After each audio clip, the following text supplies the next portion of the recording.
क्या भारत जोड़ो न्याय यात्रा से टूट रहा इंडी गठबंधन? जब भारत जोड़ो यात्रा पास तो न्याय यात्रा क्यों फेल? न्याय यात्रा यूपीआई, आरएलडी एनडीए गई। क्या जयंत चौधरी को नहीं रहा पार्टी की विचारधारा का ख्याल? या बहती गंगा में जयंत ने धोए हाथ? मिशन 24 से पहले भारत रत्न की नवाजिशी के क्या मायने? इसी साल होने वाले आम चुनाव से पहले हमारे देश की राजनीति में पलटू राजनीति का पहलू बड़ा देखने को मिल रहा है। पता नहीं चलता कि कब कौन सा राजनीतिक दल किस राजनीतिक दल के साथ हो ले। उत्तर प्रदेश में सत्तासीन बीजेपी की कट्टर प्रतिद्वंदी मानी जाने वाली आरएलडी ने भी एनडीए में जाने का फैसला किया है। फैसले की वजह भारत के पूर्व प्रधानमंत्री चौधरी चरण सिंह को मरणोपरांत भारत रत्न पुरस्कार से सम्मानित किया जाना है। ये बहुत बड़ा दिन है, मेरे लिए भावुक पल है, ये यादगार पल है, स्मरणीय है।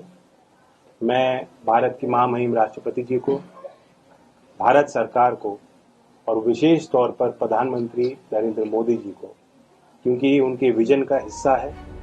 कुल मिलाकर जयंत चौधरी ये बताने की कोशिश कर रहे हैं कि वो एनडीए का हिस्सा इसलिए बने हैं कि उनके सबसे प्रतिष्ठित नेता चौधरी चरण सिंह को भारत रत्न से नवाजा गया।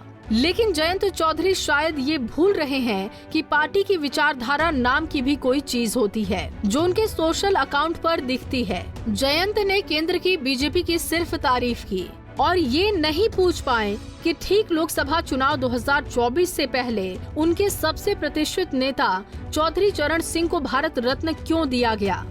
लेकिन कांग्रेस ने पूछा, जिनको भारत रत्न मिला है उनको, परिवारजनों को, उनके शुभचिंतकों को बधाई, शुभकामनाएं। और ठीक है, तीनों लोग को दिया जा सकता था, पर मेरा टाइमिंग पे सवाल है। 10 साल क्या करते रहे आप? तब आपको यहाँ नहीं आया? चुनाव के पहले आपके दिमाग में बातें आ रही हैं, नीयत खराब है। केंद्र की बीजेपी सरकार ने चौधरी चरण सिंह, पीवी नरसिम्हा राव और एमएस स्वामीनाथन को मरणोपरांत भारत रत्न पुरस्कार से नवाजा है। बीजेपी इन तीनों विभूतियों की तारीफ करते नहीं थक रही। देखो, तीनों विभूतियों को जिनको भारत रत्न दिया गया है वो इसके लिए बहुत ही पहले से हकदार थे, क्योंकि चौधरी चरण सिंह किसानों के नेता के रूप में देश में उनकी अपनी ख्याति रही है। और आज से नहीं, आज़ादी के बाद जब देश में पहली सरकार बनी है उसी समय से राजस्व मंत्री के रूप में जो उत्तर प्रदेश में उन्होंने कृषि के क्षेत्र में जो सुधार किए हैं, राजस्व के क्षेत्र में जो सुधार किया, विस्मरणीय है।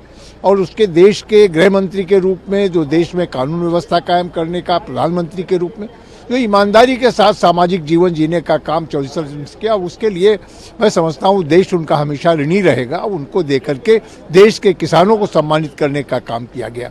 जहाँ तक स्वामीनाथन का सवाल है, देश के ऐसे कृषि वैज्ञानिक हैं जिन्होंने देश में हरित क्रांति को ला करके देश को आत्मनिर्भर, अन्न के क्षेत्र में आत्मनिर्भर बनाने का काम किया, और जिससे हर देशवासी अपने को गौरव के साथ कम से कम अन्न के मामले में भारत अपने आप में सुविधा संपन्न हो सका। एक बहुत बड़ी बात थी। इसके लिए उनको ये काम बहुत पहले करना चाहिए था, उन्हें भारत रत्न देना चाहिए था। जहाँ तक नरसिम्हा राव का सवाल है कि वो देश के तपे तपाए नेता थे, तमाम सारी भाषाओं के ज्ञाता थे, विद्वान थे, और सबसे बड़ी बात, जिस समय वो देश के प्रधानमंत्री बने उस समय देश की आर्थिक स्थिति बहुत ही गंभीर इस दौर से गुजर रही थी। उन्होंने उसको एक उदारीकरण करके देश की आर्थिक स्थिति को संभालने का जो काम किया, जिससे देश का गौरव बढ़ा और देश का गौरव बच सका।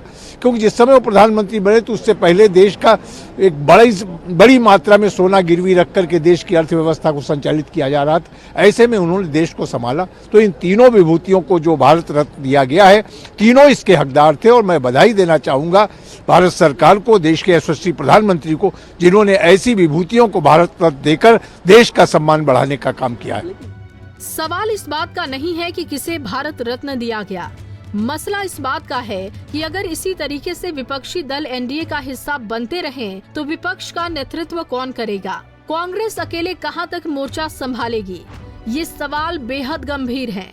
दृढ़ मजबूत लोकतंत्र के लिए सशक्त विपक्ष का होना लाजमी है, लेकिन विपक्ष का अस्तित्व संकट में नजर आ रहा है, क्योंकि वजूद के संकट से जूझ रही कांग्रेस को लोकसभा चुनाव से पहले एक से बड़े एक झटके लग चुके हैं। कांग्रेस एनडीए का मुकाबला करने के लिए इंडिया का प्रतिनिधित्व कर रही है, लेकिन इंडिया दिन पर दिन तस्बीह की मोतियों की तरह बिखर रहा है। राजनीतिक जानकार इसके पीछे इस समय कांग्रेस की भारत जोड़ो न्याय यात्रा को जिम्मेदार बता रहे हैं, क्योंकि भारत जोड़ो न्याय यात्रा के शुरू होते ही महाराष्ट्र कांग्रेस के दिग्गज नेता मिलिंद देवड़ा ने कांग्रेस का हाथ छोड़ दिया था। यात्रा पश्चिम बंगाल पहुंची तो ममता बनर्जी बिफर गयी। यात्रा बिहार पहुंची तो नीतीश कुमार एनडीए में चले गए। अब यात्रा उत्तर प्रदेश पहुंचने वाली है तो आरएलडी एनडीए का हिस्सा बन गई। तो अब सबसे बड़ा सवाल ये है कि क्या कांग्रेस की भारत जोड़ो यात्रा का दूसरा पार्ट फ्लॉप हो गया है, क्योंकि कांग्रेस अपनी तय समय सीमा से पहले ही इस यात्रा को क्लोज करने पर विचार कर रही है। जो भी हो, लेकिन एक मजबूत लोकतंत्र के लिए मजबूत विपक्ष का होना जरूरी है। Bureau report, Punjab Kesari TV. हमसे जुड़े रहने के लिए हमारे YouTube चैनल को सब्सक्राइब करें और नई वीडियो की नोटिफिकेशन के लिए बेल आइकॉन को दबाएं।